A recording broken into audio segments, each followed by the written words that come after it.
नमस्कार। आज का मुद्दा में आपका स्वागत है। मैं हूं तुलिका दीक्षित। आज का मुद्दा में हम बात करेंगे कानून की, जो बनने के बजाय बिगड़ता जा रहा है। पूरे प्रदेश की कानून व्यवस्था चरमरा गई है और जिन पर कानून का राज कायम करने की जिम्मेदारी है वो ही इसकी गर्दन मरोड़ रहे हैं। जी हाँ, हम बात कर रहे हैं अखिलेश सरकार के मंत्रियों की, जिन्होंने कानून को अपनी जेब में रख लिया है। तुम्हारी हिम्मत कैसे होती मेरे दबाव कॉल करने की? मैंने ये कहा क्या है, चौकीदारी तो है तू, और क्या है बता तू।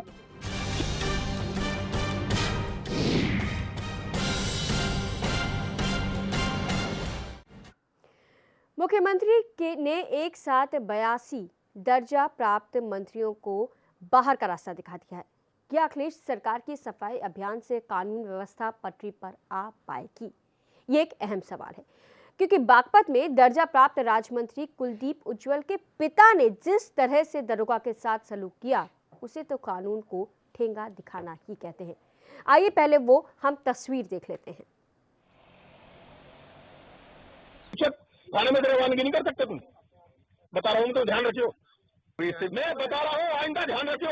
इंस्पेक्टर से पूछे बगैर तुम थाने से रवानगी न कर लियो।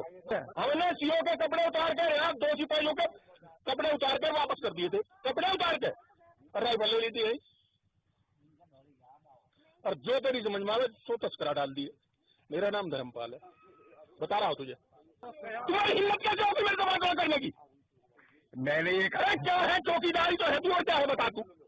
चौकीदारी तो है तू, हम तो प्रदेश में मंत्री हैं। आगे बात समझ में? मेरी जानकारी नहीं है। मेरी जानकारी होती तो मेरी जानकारी होती क्या कानून बात नहीं करता। बता रहा हूँ, नौकरी कर नहीं पाओगे। तो जो धमकी दे रहे हैं वो दर्जा प्राप्त मंत्री के पिता हैं। उम्र के उस पड़ाव में जहां खून थोड़ा ठंडा हो जाता है, लेकिन इनका खून खौल रहा है, वो भी सिर्फ इसलिए क्योंकि मंत्रालय इनकी मुट्ठी में है। और इस बात से अदना सा दरोगा बेखबर था। मामला बागपत का है, जहां आरोपियों को पकड़ने गए दरोगा को मंत्री के पिता ने कैसे धमकाया, ये एक बार आप फिर से देखिए। थाने में रवानगी नहीं कर सकते तुम, बता रहा हूँ, तो ध्यान रखियो। मैं बता रहा हूँ, आइंदा ध्यान रखियो।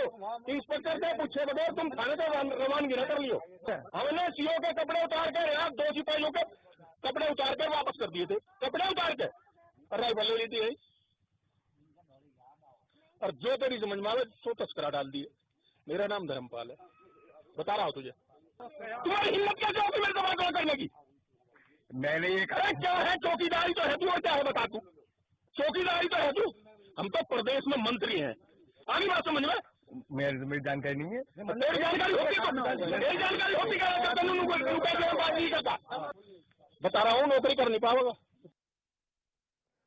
तो देखा आपने, उन्होंने कहा हम प्रदेश में मंत्री हैं और तू एक चौकीदार, हम तुझे नौकरी करना सिखा देंगे।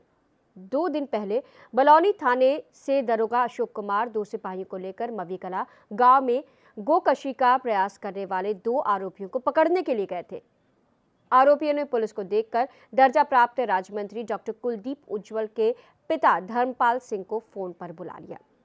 दरोगा को देखकर धर्मपाल इस कदर बौखला गए कि उन्होंने कानून का भी ख्याल नहीं रखा।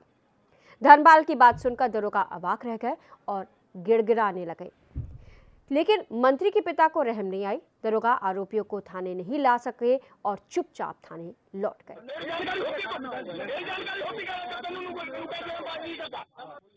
बता रहा हूँ, नौकरी कर नहीं पाओगे।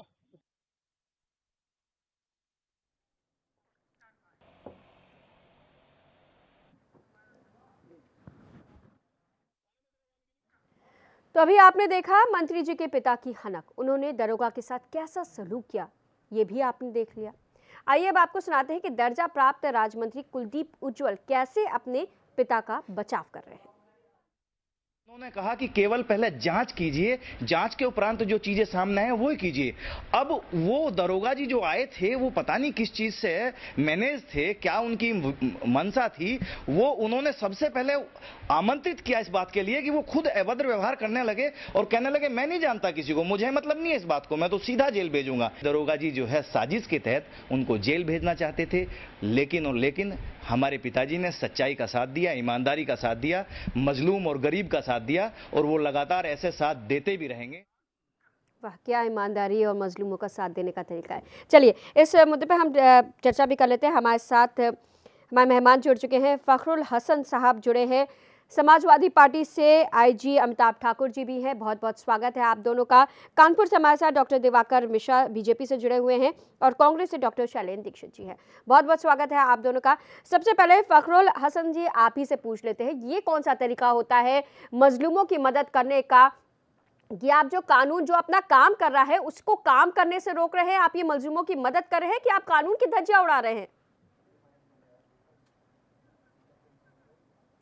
देखिए, कानून अपना काम करेगा, चाहे कोई तो आपके ही लोग नहीं करने दे रहे हैं ना। जहाँ तक समाजवादी पार्टी का सवाल है तो नहीं, देखिए, कानून का पालन करना और कानून का पालन कराना ये अधिकारियों का काम है। अच्छा। अगर कोई कानून को अपने हाथ में लेने का प्रयास करता है या कोई कानून के राह में रोड़ा है तो उस पर निश्चित तौर पे कार्रवाई होनी चाहिए और इनको कार्रवाई की जाएगी। हाँ। इस पे ये कोई फर्क समाजवादी पार्टी को, हमारी सरकार को नहीं पड़ता कि कोई कितना प्रभावशाली है या वो अच्छा। किसी का पिता है। अगर कहीं कोई गलती हुई है, किसी ने कानून को अपने हाथ में लिया है तो उस पर निश्चित तौर पे सरकार कार्रवाई करेगी। और चाहे वो किसी का पिता हो और चाहे ये अधिकारी जिन्होंने इस तरीके की बात सुनने का काम किया, जो अपना काम नहीं किया, उन पे भी निश्चित तौर पे कार्रवाई होनी चाहिए, क्योंकि कानून का पालन कराना भी एक दायित्व है उनका, जिसका निर्वाह भी उन्होंने नहीं किया। फखरुल हसन साहब, आपने जो बात बोली है इसी को मैं आगे बढ़ाती हूँ। जो आपने कहा है कि जो लोग इस तरह की हरकतें करते हैं उनके ऊपर कार्रवाई की जाती है,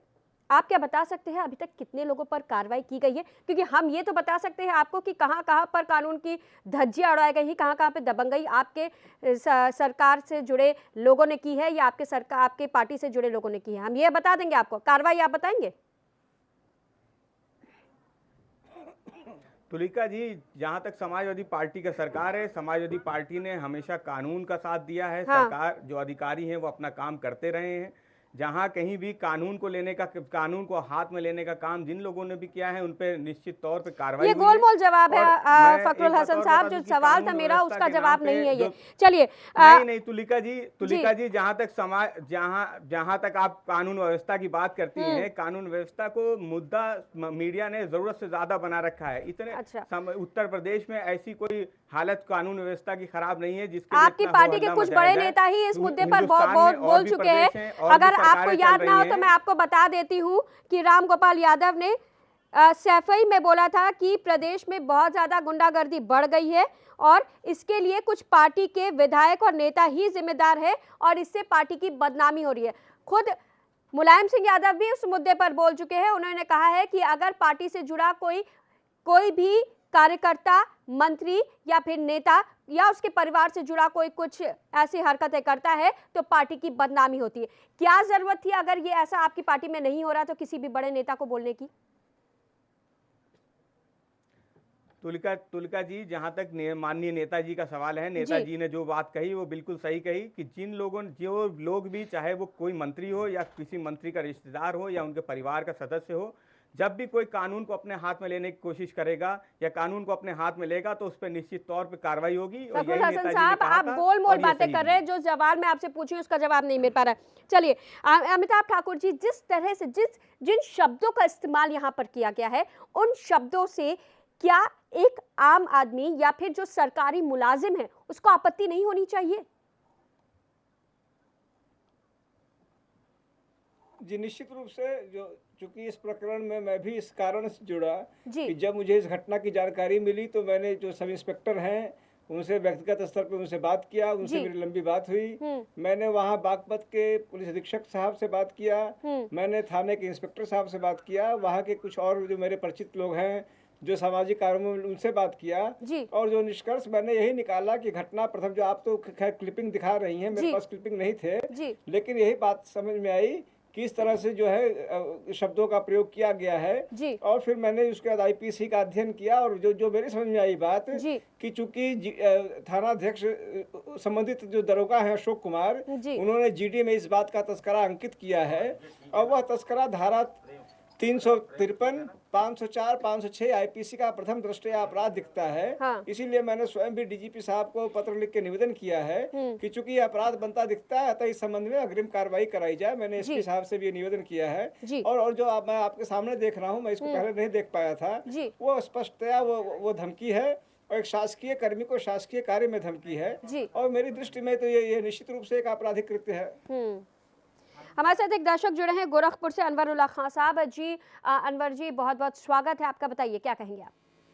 हाँ, देखिए मैडम, ऐसा है कि जब इनके बड़े बड़े लीडर दर्जा हमारे अच्छे मंत्री सब स्वीकार कर चुके हैं कि नेताओं के हमारे पार्टी में कार्यकर्ताओं में हमारी बड़ी है, तो ऐसे समय में दर्जा मंत्रियों को बर्खास्त करने से अच्छा था कि कुछ कैबिनेट मंत्रियों को बर्खास्त करते जो दोषी हैं, कसूरवार हैं जी। तो अकलमंदी की बात कही जाती, कुछ माना जाता कि हाँ भाई कुछ अकल पर से जो पर्दा ढका था वो खुला है कोई। और ये लोग तो जो फखरुल हसन साहब बैठे हुए हैं जी, इन लोगों की आदत है कि मीडिया की बात को काटना, नकारना और अपनी बात को ऊपर रखना जी। और 2.5 साल का वक्त बचा है, जितना चाहे ऊपर रखना। जब पानी सर से ऊपर हो जाएगा तब तो ये जान जाएंगे कि हाँ अब क्या उनका अंजाम है, अंजाम को मान। चलिए, बहुत बहुत धन्यवाद अनवरुल्लाह खान साहब। डॉक्टर शैलेंद्र दीक्षित, अभी ये पूरा घटनाक्रम आपने देखा, फखरुल हसन साहब की बात भी सुनी, वो कह रहे हैं कार्रवाई होती है, लेकिन हमारे अभी तक ना ही मुझे याद है ना ही हमारे कोई संज्ञान में ऐसा मामला आया जब अपने मंत्रियों पर कार्रवाई की गई। हाँ, मायावती ने बहुत बार ऐसे मामले आए सामने कि उन्होंने अपने नेताओं पर कार्रवाई की है, लेकिन अखिलेश यादव ने आज तक नहीं की है। बड़ा संदेश उन्होंने दिया है 82 दर्जा प्राप्त राज्य मंत्री को हटा के। देखिए, जो घटनाक्रम आज आप दिखा रही हैं जी, वीडियो क्लिप हम देख रहे हैं आपके, ये कोई नई बात नहीं उत्तर प्रदेश के लिए। काफ़ी समय से उत्तर प्रदेश में विरोधी दल इस बात की बात कह रहे थे, हम लोग भी बात कह रहे थे कि कानून व्यवस्था खराब है जी। और उसके पीछे अगर एक कोई बहुत बड़ा कारण है कानून व्यवस्था के खराब होने के पीछे जी, तो बहुत बार आपके इस स्टूडियो में मैंने ये बात रखी कि जो योग्य अधिकारी है या तो उनकी पोस्टिंग नहीं की जा रही है थानों में या बड़े पदों पर जी, और अगर कोई अच्छा आदमी काम भी करना चाहता है तो राजनीतिक अतिक्रमण इतना ज़्यादा है समाजवादी पार्टी के नेताओं का कि वो काम कर नहीं पा रहा है। एक गोकशी के मामले में दरोगा जी जाते हैं और जिस तरीके से ये घटनाक्रम होता है तो उससे ये लगता है कि इस उत्तर प्रदेश में शासन व्यवस्था है कि समाजवादी व्यवस्था और समाजवादी नेताओं का एक यहाँ पर डंडा चल रहा है। ये जाहिर करता है कि उत्तर प्रदेश की कानून व्यवस्था क्यों खराब है हाँ। और इतने बड़े स्तर पर क्यों खराब है। दूसरा प्रश्न उठता है कि आज माननीय मुख्यमंत्री जी ने 82 लोगों को हटा दिया जो राज्य मंत्री के दर्जा प्राप्त थे। ये अपने आप में एक बहुत बड़ा प्रश्न खड़ा करता है हाँ। मैं आपका ध्यान ले जाना चाहता हूं कि अगर आपकी सरकार बनी, आपने कैबिनेट बनाया, आपने उसमें कैबिनेट मिनिस्टर बनाए, राज्य मंत्री बनाए, तो ये चलन ये होता है कि जो ये राज्य मंत्री दर्जा प्राप्त होते हैं सरकार के सहयोग के लिए बनाए जाते हैं कि विभिन्न क्षेत्रों में जनता तक आसानी से पहुंचा जा सके, सरकार की योजनाएं इनके माध्यम से पहुंचाई जा सके। और इसलिए इतनी बड़ी फौज उत्तर प्रदेश में समाजवादी पार्टी ने खड़ी कर दी। आज मुख्यमंत्री जी के ऊपर जब एकदम से वो 82 मंत्री हटाते हैं तो ये बात तो साबित हो जाती है कि इस सरकार में सब कुछ अच्छा नहीं चल रहा है। एकदम से इतनी बड़ी संख्या किसी सरकार से राज्य मंत्री प्राप्त दर्जा की हटाई जाए तो कुछ विशेष कारण जरूर है और सरकार में कहीं ना कहीं अस्थिरता, बेचैनी है, उनमें आपस में मतभेद है, उनके नेतृत्व में कहीं ना कहीं दूरियां बढ़ी है जिसकी वजह से इतनी बड़ी कार्रवाई की गई। और मैं प्रश्न ये खड़ा करना चाहता हूं कि जो ये 82 लोग क्या सत्ता के लिए, क्या शान शौकत के लिए, क्या इसलिए राज्य मंत्री बनाए गए थे जो घटनाक्रम दिखाई जा रही है, या वास्तव में इसलिए बनाए गए थे कि प्रदेश के काम भागीदारी करें। तो ये बात तो तय हो गई जब मुख्यमंत्री जी ने इतनी बड़ी कार्रवाई की और ये घटना हुई है कि समाजवादी पार्टी ने उत्तर प्रदेश की सत्ता का दोहन किया, उसका दुरुपयोग किया, अपने संगठन को ताकत देने के लिए, अपने नेताओं को शान शौकत देने के लिए इतनी बड़ी संख्या में राज्य मंत्री के दर्जे प्राप्त लोगों को यहाँ पर गद्दी दे दी। और वो इसी तरीके से एक घटना आपके वीडियो में पकड़ के आ गई, आपके रिपोर्टर को मिल गई, ऐसी बहुत सी घटनाएं पूरे उत्तर प्रदेश में हो रही है, चाहे वो खनन के मामले को लेकर हो, चाहे टेंडर कहीं पड़ रहे हो, चाहे पर कहीं अवैध वसूली हो रही हो, बहुत तेजी से हत्याएं हो रही, बहुत सी जगहों पर समाजवादी पार्टी के नेताओं के नाम आ रहे हैं। और इसको हम लोग कहें, हम लोग विपक्ष के लोग हैं, कहें आप इस पर आपत्ति कर सकते हैं, जैसा कि आपने कहा कि माननीय मुलायम सिंह जी ने कहा है, अखिलेश यादव जी ने कहा, राम गोपाल जी ने कहा है कि उत्तर प्रदेश में कानून का राज खत्म हो रहा है, कानून की जो लोगों के अंदर विश्वास खत्म हो रहा है, उसके पीछे एक बहुत बड़ा कारण ये है कि समाजवादी पार्टी के नेता उस तरीके का व्यवहार नहीं कर रहे। उनको लग रहा है कि सत्ता आ गई है तो हम कानून व्यवस्था से ऊपर हो गए, ना दरोगा जी हमारा कुछ काम बिगाड़ सकते हैं, ना एसपी साहब कर सकते हैं, ना कोई कर सकता है। सीधे सीधे वो समझते हैं कि हमें सत्ता मिली है तो हम जो चाहे वो कर सकते हैं जी। तो इसकी जो हुआ है इसकी निंदा जरूर की जानी चाहिए और ये कहीं पर इसका कोई स्थान नहीं जो ये दिखाया जा रहा है। डॉक्टर दिवाकर मिश्रा जी, जब इससे पहले समाजवादी पार्टी की सरकार थी, मुलायम सिंह यादव मुखिया थे, तब भी कानून व्यवस्था को लेकर लगातार समाजवादी पार्टी को घेरा जाता था। अखिलेश यादव बने, युवा मुख्यमंत्री थे, उम्मीदें थी लोगों को कि पढ़े लिखे एक इंजीनियर युवा मुख्यमंत्री बन रहे हैं तो जरूर प्रदेश में चीजें व्यवस्थित होंगी, लेकिन यहाँ पर वो चीज नहीं हो पाई और एक बार फिर से कानून व्यवस्था को लेकर समाजवादी पार्टी निशाने पर आ गई। तुलिका जी, ये जो कृत्य है समाजवादी पार्टी के मंत्री और उनके पिता का, इसकी जितनी भी निंदा की जाए वो कम है। लेकिन मैं ये कहना चाहता हूं कि अभी अमिताभ ठाकुर जी कह रहे थे जो कार्रवाई की गई है, तो जहां पर मंत्री के पिता का आचरण जो है निंदनीय है और ये आपराधिक कृत्य के अंतर्गत आता है, वहीं पर मुझे ये भी लगता है कि प्रदेश के अंदर जिस तरह से गौकशी हो रही है और ये मामला खुला है कि दरोगा जी गौकशी के आरोपियों को पकड़ कर लाए। नहीं, देखिए वो मुद्दा अलग हो गया है, वो दिवाकर जी वो मुद्दा अलग हो गया है। हम जिस मुद्दे पर बात कर रहे हैं उसी पे बने रहे वो ज्यादा बेहतर है। मुझे नहीं, ये उससे जुड़ा हुआ मामला है। गौकशी का मामला अलग है, बहुत सारे मामले हैं ऐसे। अगर गौकशी नहीं, वो मामला आप यहाँ पे मत जोड़िए। जिन मुद्दों पे हम बात करें उसी पे बात करें कि प्रदेश में जो समाजवादी पार्टी से जुड़े कार्यकर्ता हैं, नेता हैं, वो दबंगई पे उतारी, हम उस पे बात कर रहे हैं, आप उसी पे रहिए। देखिए, ये तो समाजवादी पार्टी का तुलिका जी संस्कार है, अराजकता। मैं पूछना चाहता हूं, समाजवादी पार्टी के मुख्यमंत्री जब 15 मार्च को लखनऊ में शपथ ग्रहण कर रहे थे तो शपथ ग्रहण के दौरान मंच पर कितनी बड़ी संख्या में वो पूरे देश में दिखाया गया था किस तरह से मंच के ऊपर समाजवादी पार्टी के कार्यकर्ताओं ने, नेताओं ने, विधायकों ने गुंडागर्दी और अराजकता का वातावरण पैदा किया था। आप अभी 2 घटनाएं बता रही हैं, मैं तो शपथ ग्रहण की बात कर रहा हूं। तो मुलायम सिंह जी भी नाराज हुए, अखिलेश यादव जी भी नाराज हुए, राम गोपाल जी भी नाराज हुए और इन्होंने अपने 1 दर्जन कार्यकर्ताओं के खिलाफ अनुशासनात्मक कार्रवाई की। लेकिन मैंने उसी समय अखिलेश यादव जी को पत्र लिख करके कहा था कि समाजवादी पार्टी की तो ये क्वालिफिकेशन है, आपने हाई कोर्ट के ऊपर हल्ला बोला, आपने अखबारों के दफ्तरों पर हल्ला बोला, आपने पत्रकारों के ऊपर, मीडिया कर्मियों के ऊपर, आपने व्यापारियों पर हल्ला बोला, ये तो आपका संस्कार है। इसलिए अखिलेश यादव जी, जो आप कार्यकर्ताओं के ऊपर कार्रवाई कर रहे हैं, ये कार्रवाई उचित नहीं है। अगर आप कार्रवाई करने पर आ जाओगे तो आपकी समाजवादी पार्टी बचेगी नहीं। और मैंने तो ये कहा है कि जिस गाड़ी पर सपा का झंडा, उसमें बैठा पक्का गुंडा। समाजवादी पार्टी का झंडा लगा करके समाजवादी पार्टी के लोग, ये तो एक मामला पकड़ गया। मैं आपको याद दिलाना चाहता हूं कि जिस समय 6 मार्च को मतगणना हो रही थी और समाजवादी पार्टियों की सीटें आ रही थी, तो झांसी में इनके चंद्रमोहन यादव, जो इनके बहुत बड़े नेता हैं, तमाम पदों पर रहे, वो गोलियां चला रहे थे। इनका एक पत्थरदेवा से विधायक वो घोड़ा लेकर के रेलवे स्टेशन पर पहुंच जाता है। व्यापारियों का उत्पीड़न पूरे उत्तर प्रदेश में हो रहा, अराजकता का वातावरण है, कानून नाम की कोई चीज नहीं है जी। और मैं तो अमिताभ ठाकुर जी, जिस तरह से ये एक घटना हम बता रहे हैं, लेकिन ऐसी बहुत सारी घटना है जहां पर जो पुलिस है उसको काम करने, उसके ऊपर एक अतिरिक्त दबाव होता है। इस मुद्दे पर हम पहले भी चर्चा कर चुके हैं कि पुलिस के ऊपर एक अतिरिक्त दबाव डाला जाता है कि वो कानून के हिसाब से नहीं, मंत्रियों के हिसाब से काम करे। इस अतिरिक्त दबाव का असर पुलिस पर किस तरह से पड़ता है और कहीं ये एक बहुत बड़ी वजह तो नहीं है पुलिस की जो छवि भी लगातार बिगड़ रही है उसकी? देखा जाए, मैं इस मामले में जैसे चांद साहब ने जो बात कही, मैं वहीं से शुरू करना चाहूँगा।